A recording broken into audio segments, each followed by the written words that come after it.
Well, of course, I recently reported on this referendum that it looks like the Polish government are going to be pushing ahead with when it comes to the EU Migration and Asylum Pact. But before I get to that, just consider the fact that Poland set to hold an election this year.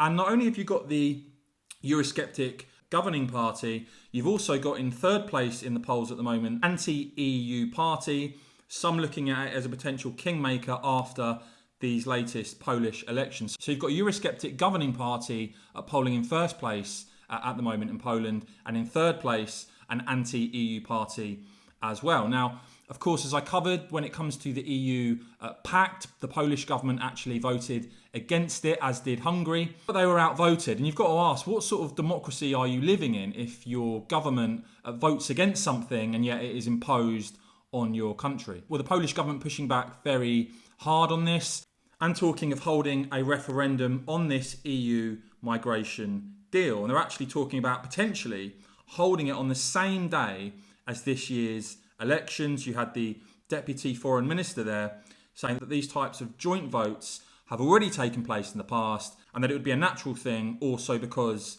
of the costs. As to where Polish voters stand on this potential referendum on this EU deal, well, you're active there, reporting that most Polish voters want a referendum on this EU scheme.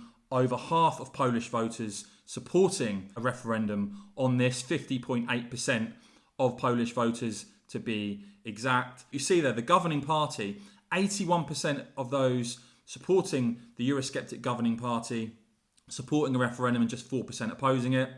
But meanwhile, the main opposition party, 29% of them supporting this referendum, but a majority, 56%, rejecting it. But overall, a majority of Polish voters wanting a referendum. And it does look like Poland will be having a referendum on this EU pact, possibly at the same time as this year's Polish elections.